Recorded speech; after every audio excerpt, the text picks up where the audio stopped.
ஹல்லேலூயா. ஏசாயா தீர்க்கதரிசன புஸ்தகம் 51வது அதிகாரம் அதனுடைய 22வது வசனத்தை வாசிக்க கேட்கலாம். ஏசாயா 51:22. கர்த்தராகிய உன் ஆண்டவரும் தம்முடைய ஜனத்துக்காக வழக்காட போகிற உன் தேவனுமானவர் சொல்லுகிறது என்னவென்றால், இதோ தத்தளிப்பின் பாத்திரத்தை உன் கையிலிருந்து நீக்கி போடுகிறேன். இனி என் உக்கிரத்தினுடைய பாத்திரத்தின் வண்டல்களை நீ குடிப்பதில்லை. இதோ தத்தளிப்பின் பாத்திரத்தை உன் கையிலிருந்து நீக்கி போடுகிறேன். ஆண்டவர் இந்த மாதத்துக்காய் கடந்த வாரத்தில் தந்த வார்த்தை இது.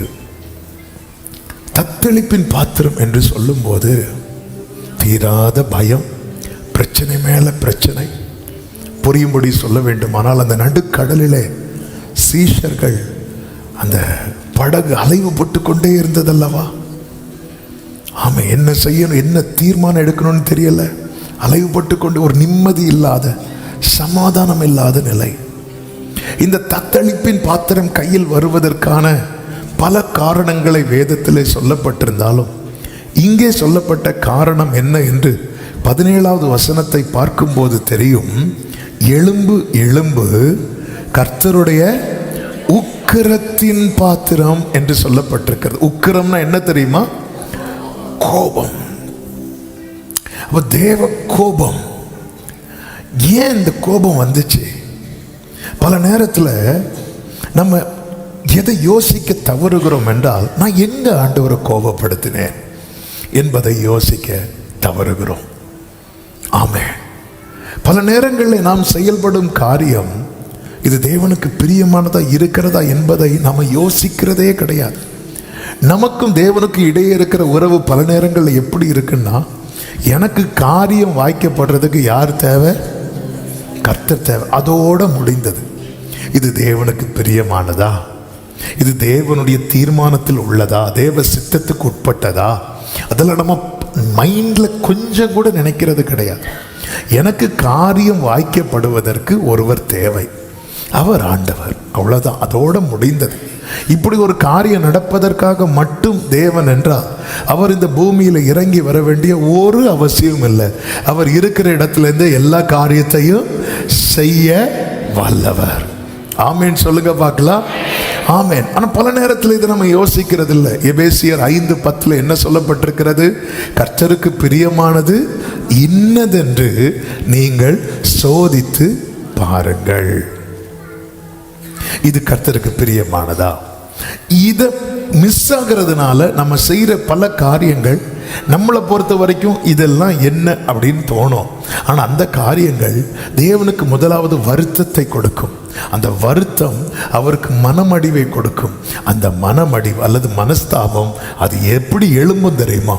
கோபத்தை எழுப்பும். அதாவது ஒரு பிள்ளை தப்பு பண்ணும்போது அந்த பிள்ளை தப்பு பண்ணுதுங்கிற வருத்தமும் ஒரு பக்கத்தில் இருக்கும். அந்த வருத்தத்தை வெளிப்பாடு தான் என்னவா மாறும் தெரியுமா?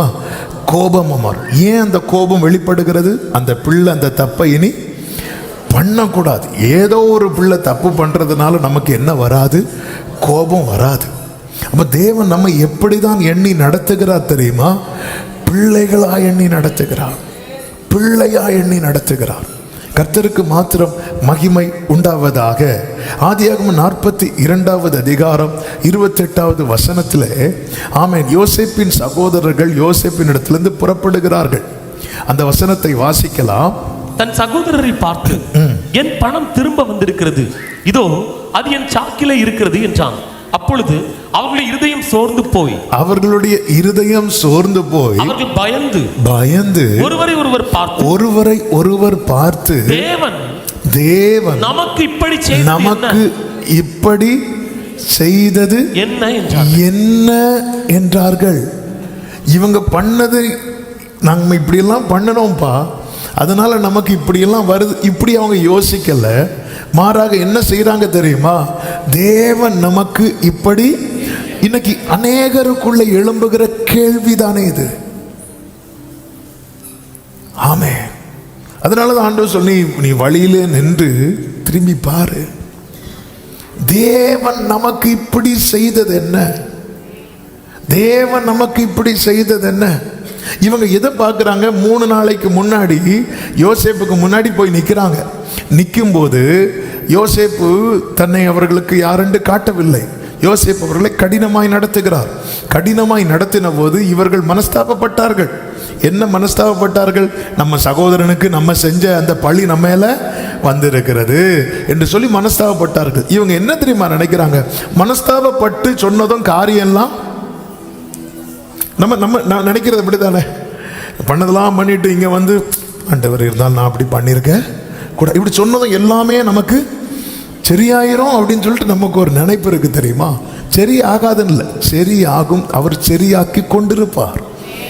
இனி ட்ராக்கை ரெடி பண்ணணும், எல்லாத்தையும் அவர் கிளியர். அதாவது என்ன, தேவனிடத்திலிருந்து ஒருத்தங்க மன்னிப்பு பெற்றுட்டாங்கன்னு வைங்களேன், அவங்க லைஃப்ல A to Z அவர் கை வைக்க ஆரம்பிச்சிருவார். ஆமே. எதுக்கு? மறுபடியும் அந்த இடுக்கம் உண்டாகாது இருப்பேன். A to Z கை வைக்க ஆரம்பிச்சிருவார். அதுதான் போன வாரம் சண்டே செய்தியில் கேட்டோம். எலிசா கிட்ட சால்வையை போட்டுட்டு எலியா என்ன சொல்லுவார்? நான் உனக்கு செய்ததை நினைத்துக்கொள். அவர் போய் எல்லாத்தையும் என்ன பண்ணிட்டாரு? அடிச்சு விருந்து வச்சு விறகாக்கிட்டு வந்துட்டார்.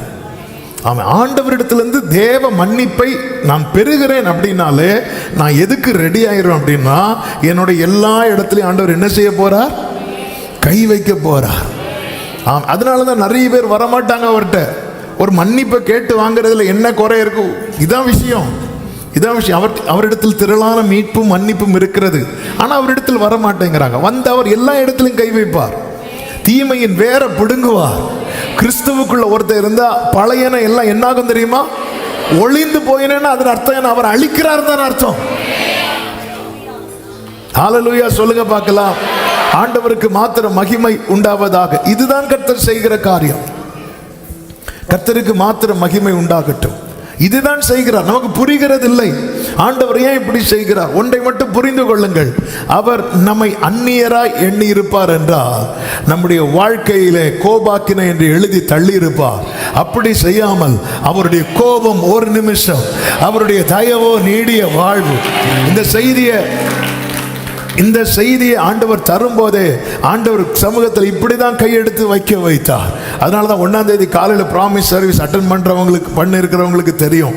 ஆண்டவரே தாங்க முடியல ஆண்டவரே, இந்த உக்கிரத்தின் பாத்திரத்தை நீங்க என் கையிலிருந்து நீக்கி ரட்சிப்பின் பாத்திரத்தை என் கையிலே வைத்து உம்மை தொழுது கொள்ள வைப்பீராக.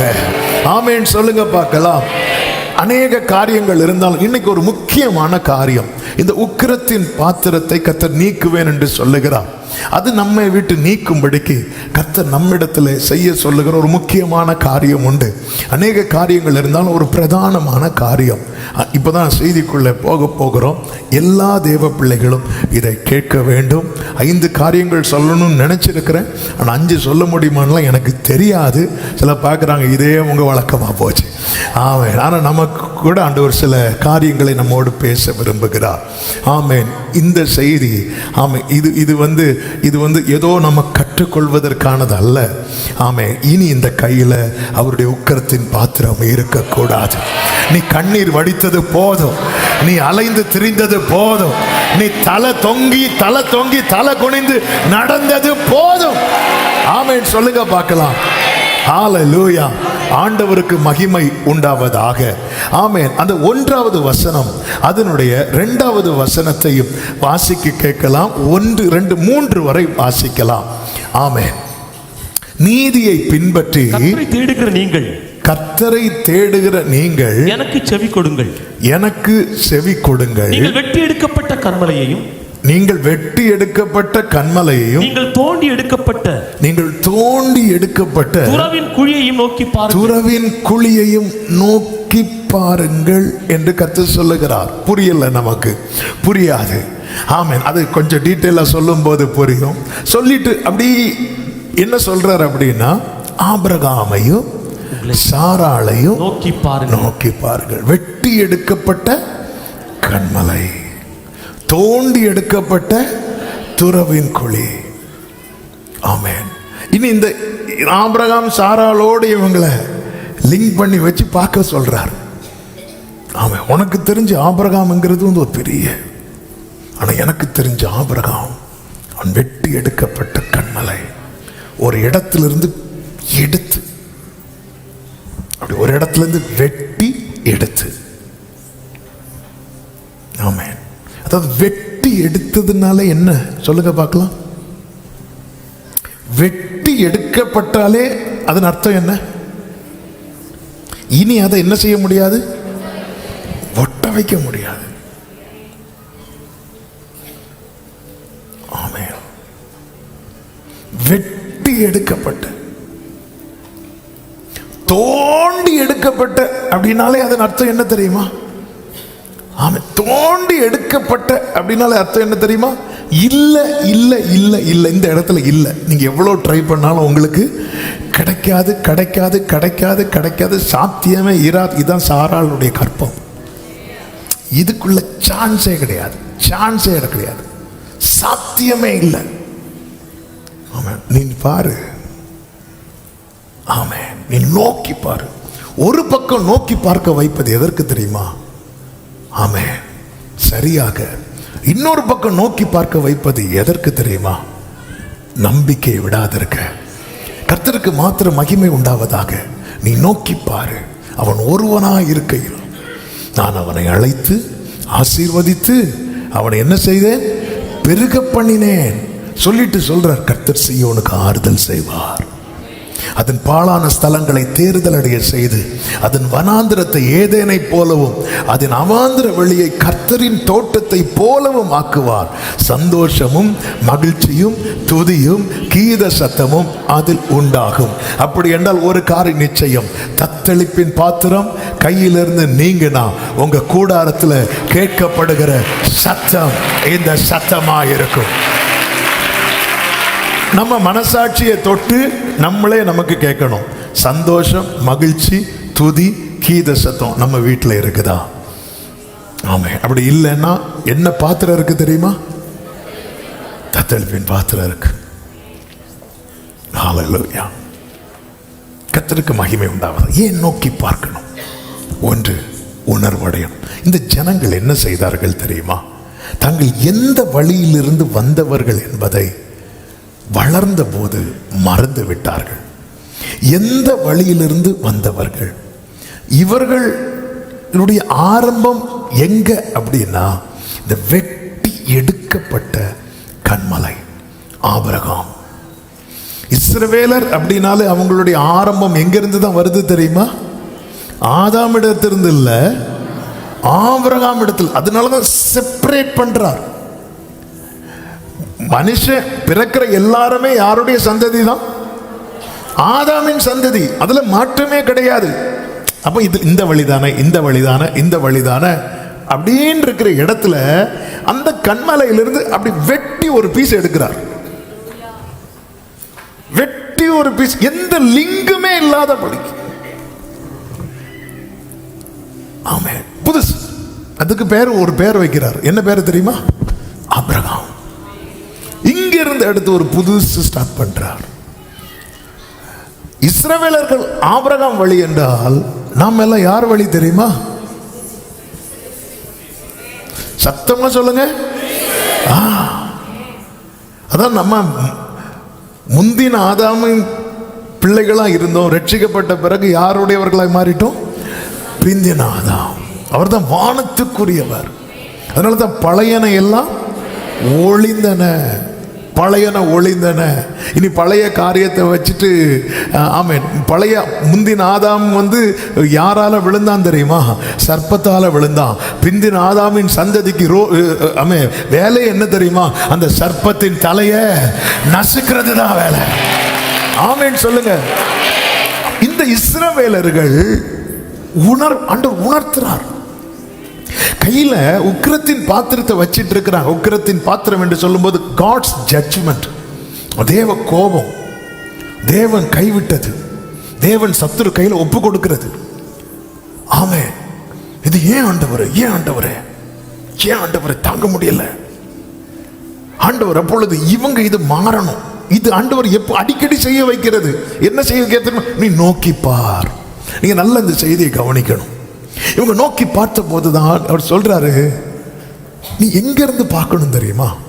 ஆபிரகாம் திரளான ஜாதிகளுக்கு தகப்பன் அப்படி பார்க்க கூடாது. ஆபிரகாம் வெட்டி எடுக்கப்பட்ட கன்மலை. அவன்கிட்ட இருந்து நான் ஒரு புதிய ஆரம்பத்தை கொடுத்தேன். வேதம் சொல்லுகிறது, கர்த்தருக்கு மாத்திரம் மகிமை உண்டாவதாக. யோசுவாவின் புஸ்தகம் 24வது அதிகாரம் அதனுடைய 2வது வசனத்திலே கர்த்தர் யோசுவாவை கொண்டு சகல ஜனங்களுக்கும் சொல்லுகிற வார்த்தை, அப்பொழுது யோசுவா இஸ்ரவேலின் தேவனாகிய கர்த்தர் சொல்லுகிறது என்னவென்றால், பூர்வத்திலே உங்கள் பிதாக்களாகிய ஆபிரகாமுக்கும் நாகோருக்கும் தகப்பனான தேராகு என்பவன் நதிக்கு அப்புறத்திலே குடியிருந்த போது, நதிக்கு அப்புறத்திலே குடியிருந்த போது அவர்கள் வேறே தேவர்களை சேவித்தார்கள்.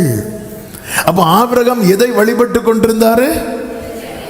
வேறே தேவர்கள்னா விக்கிரகங்களை வழிபட்டு கொண்டிருந்தார்.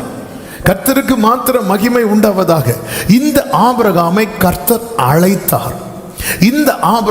கர்த்தர் அழைத்தார். யோசுவா 24க்கு நம்ம திரும்ப வரப்போகிறோம். அதுக்கு முன்னாடி கர்த்தர் எப்படி அழைத்தார்? ஆதியாகமம் 12வது அதிகாரம் அதனுடைய 2வது வசனத்திலே இப்படி சொல்லப்பட்டிருக்கிறது. 1 முதல் பாருங்கள். கர்த்தர் ஆபிரகாமை நோக்கி, நீ உன் தேசத்தையும் உன் இனத்தையும் தகப்பனுடைய வீட்டையும் விட்டு புறப்பட்டு நான் உனக்கு காண்பிக்கும் தேசத்துக்கு போ. அப்போ ஆண்டவர் வந்து ஆபிரகாமை தெரிந்தெடுக்கிறார், ஆபிரகாமை அழைக்கிறார். அழைக்கும் போது எப்படி அழைக்கிறார் என்றால், நீ உன் தேசத்தை விடணும், உன் இனத்தை விடணும், அப்புறமா உன் தகப்பன் வீட்டை.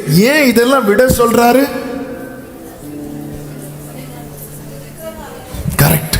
கரெக்ட். ஏன் இப்படி கேட்கிறேன்னா, எத்தனை பேர் அப்படி செய்திக்குள்ள டிராவல் ஆகுங்க, கர்த்தர் உங்களை ஆசீர்வதிப்பார். கரெக்ட். இங்க எல்லாம் எது நிரம்பி இருக்கிறது தெரியுமா?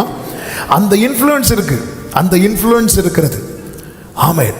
ஒரு தேவ பிள்ளைய நீ எந்த வழி வந்தவன், நீ உன் மேல இருக்கிற தெரிந்தெடுத்தல் என்ன, அழைப்பு என்ன, இன்னைக்கு இந்த உக்கிரத்தின் பாத்திரம் உன் கையில வர காரணம் என்ன, இதை தேவ பிள்ளை அறிந்து கொள்ள வேண்டும். ஆண்டவர் என்ன பண்றாருன்னா, இதை விட்டு வா.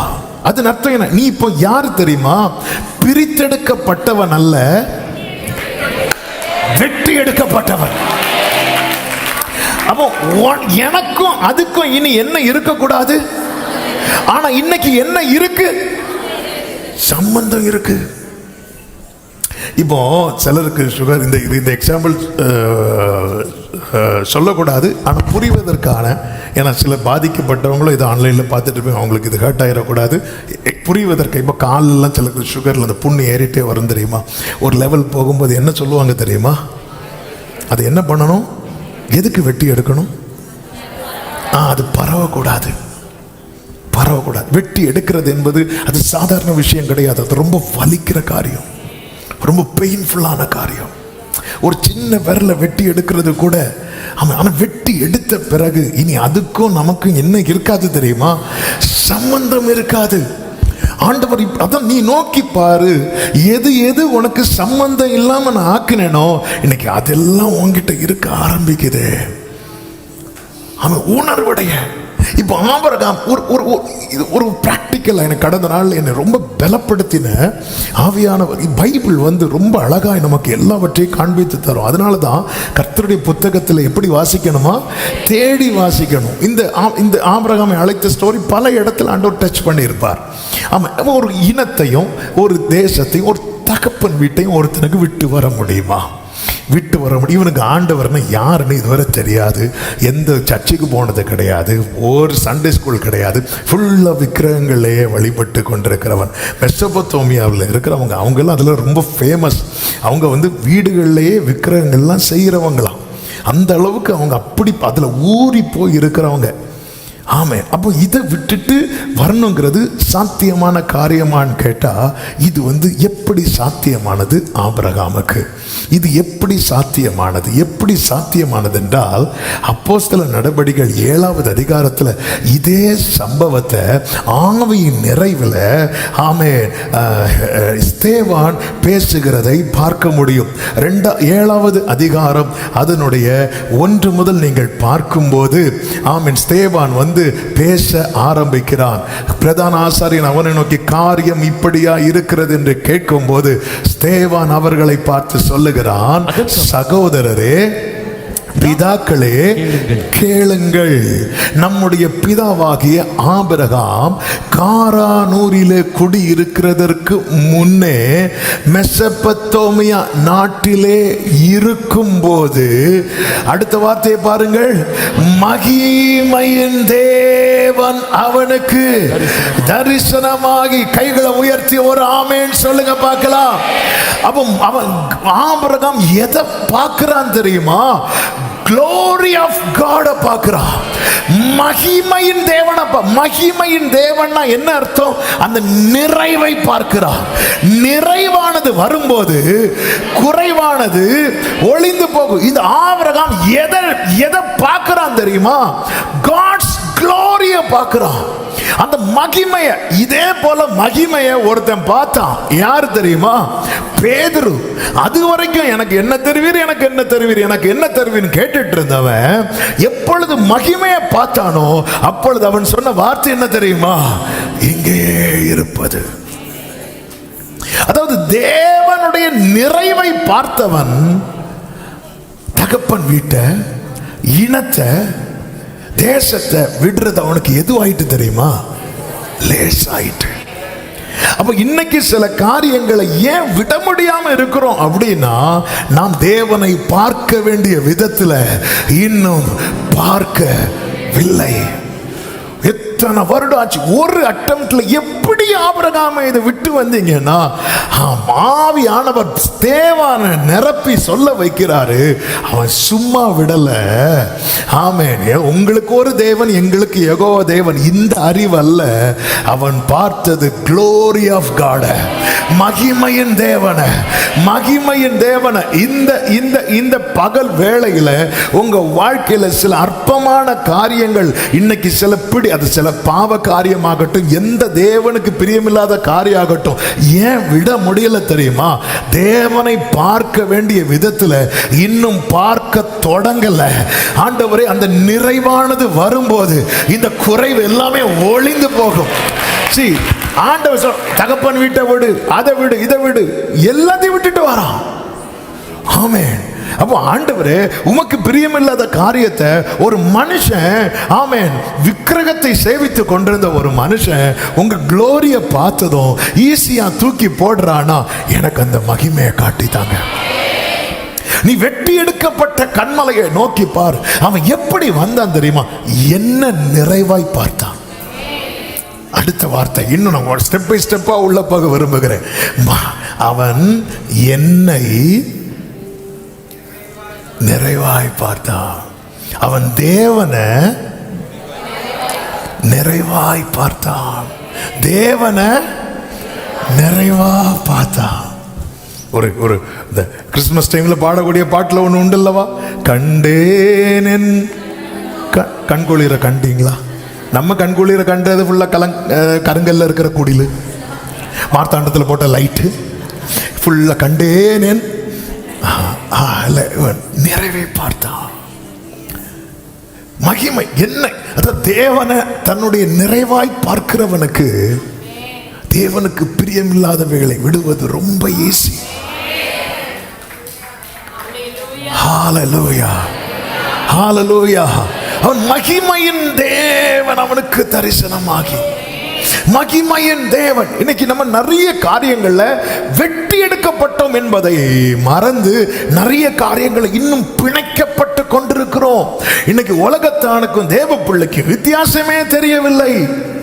அவன் பிரித்தெடுக்கப்பட்டவன். பிரித்தெடுத்தீர் பிறக்கு முன்னால் உமக்கென்று வாழ்ந்திட. ஆமா, நீ சும்மா உடைஞ்சு விழுந்த கல்லு துண்டு கிடையாதுப்பா. நீ வெட்டி எடுக்கப்பட்டவன். உன் ஆரம்பத்தை பாரு, உன் ஆரம்பத்தை பாரு. விட முடியுமாங்க அப்படி ஈஸியா? ஆனா அந்த தேவனை நிறைவா பார்த்தவனுக்கு அவனுக்கு எதுவுமே தடை கிடையாது. ஆமென். தேவனை இந்த சத்தத்தை கேட்கிற சில உள்ளங்களோடு ஆவியானவர் இடைபடுகிறதை ஆவியில் உணர்கிறேன். சில காரியம் ஒன்ன போராடி கொண்டிருக்கிறது, அந்த பக்கமா இந்த பக்கமா. நீ மகிமையின் தேவனை பாரு, ஈஸியா நஷ்டம் என்று குப்பை என்று தூக்கி போடுவார். தேவனை நிறைவாய்ப்பாரு, தேவனின் நிறைவைப்பாரு. தேவனை சொல்லுங்க இந்த ரெண்டு வார்த்தை, தேவனின் நிறைவைப்பார், தேவனை நிறைவாய்ப்பார்.